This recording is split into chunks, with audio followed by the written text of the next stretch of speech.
G'day and welcome to Mark and Sam After Work. Today I want to do a video answering a question that I quite commonly get, which is, do you need to bed an action in a chassis? And the answer that I'd normally give is sometimes. It really depends on the details to go with it. But yes, in some cases you do need to bed an action to a chassis. And it's not quite the same thing, although you can go down the process of trying to fill it up completely in fashions like that. It's really not the same thing with a chassis on that sort of front, but let me get into the details. For that, for this display, I have this chassis here, which is a chassis you've seen a couple of times out at 3,000 yards. It's the ACC chassis that I've modified a little bit with my bipod system on the front of it.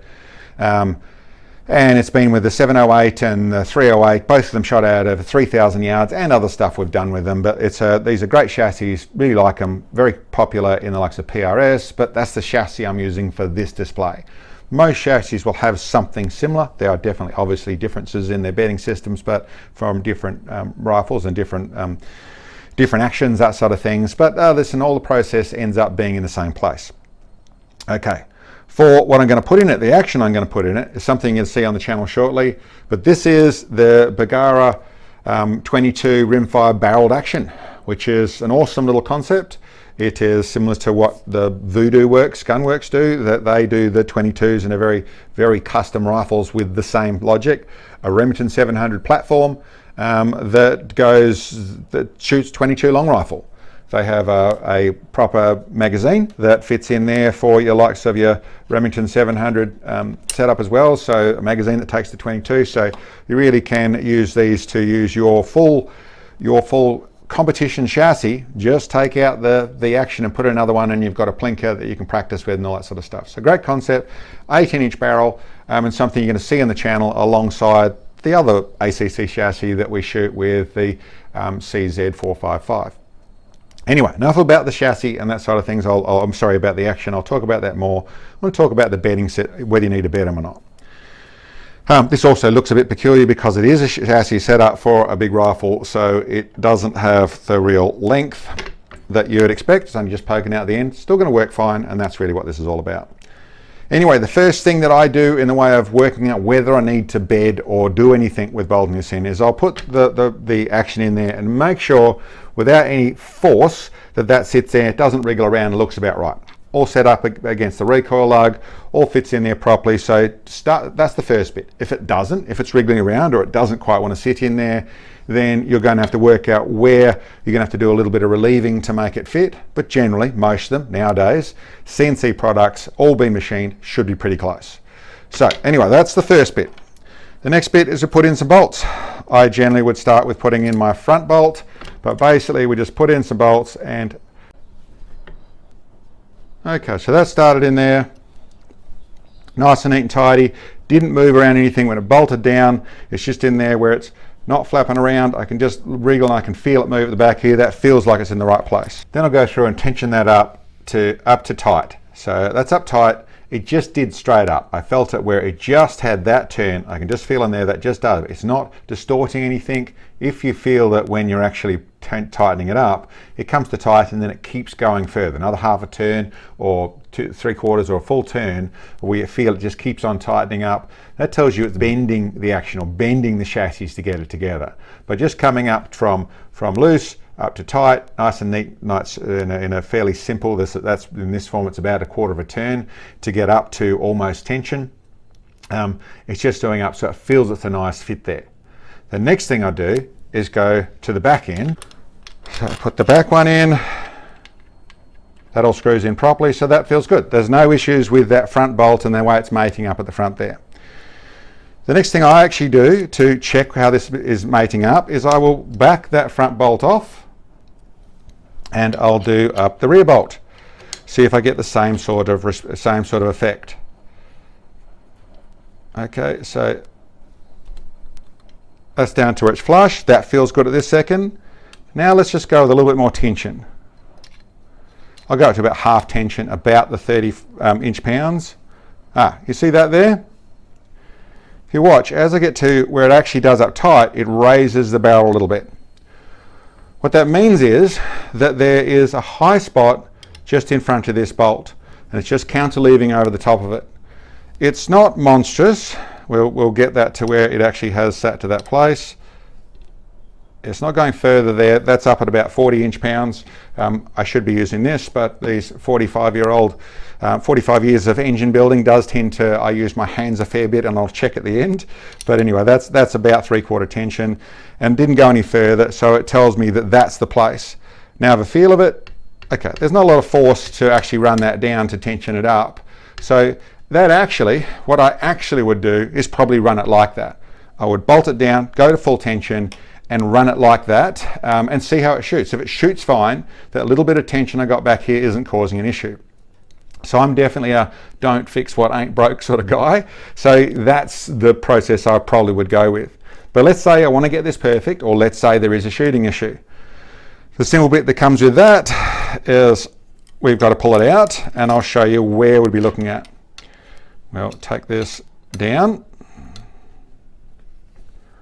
out with you, pull this out, and the first place we're going to look is on the action, and if you look closely you'll see there is a couple of spots there and there where you can see some shiny marks where it's just touching into things.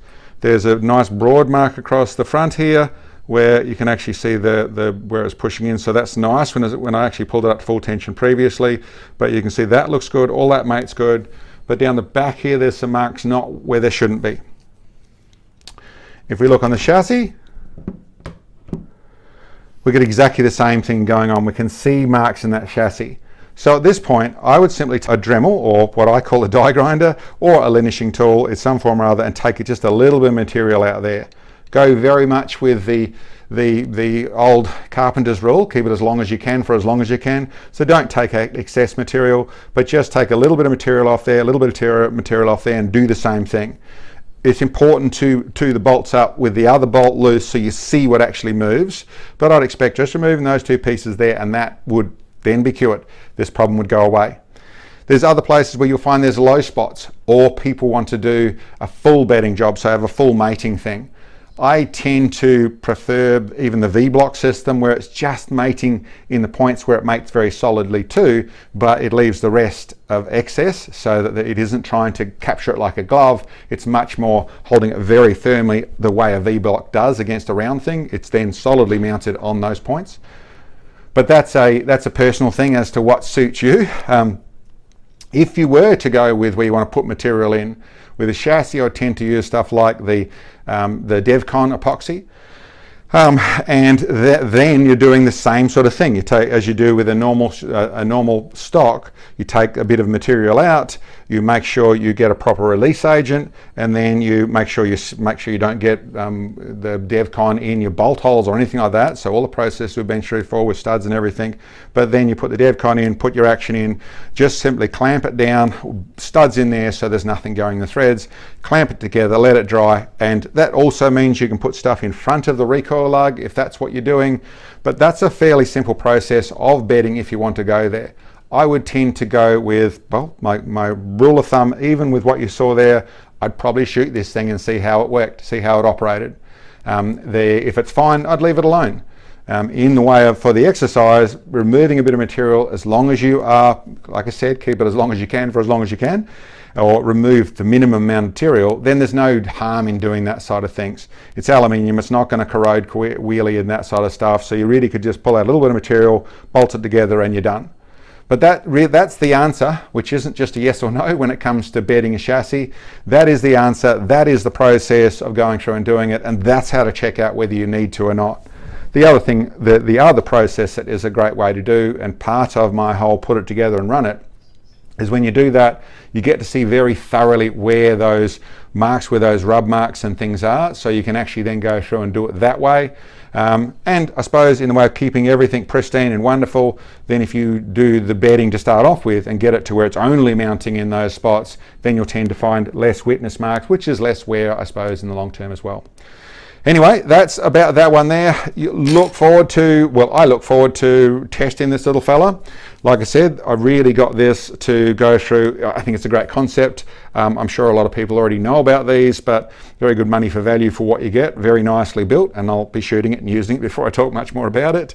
But that's what I wanted to have on the channel. And the other thing I've been looking for is something so we have two comparable rifles to use between me and Sam, probably largely tripod shooting and doing the 22 long rifle PRS courses or ELR courses and that sort of stuff, to be able to do side by side, both set up in systems that work for us.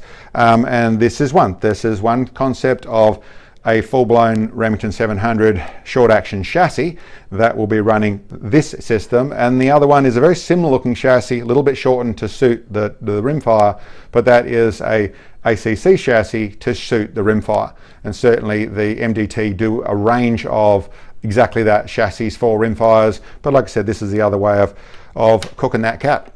Anyway, that's about what I can tell you.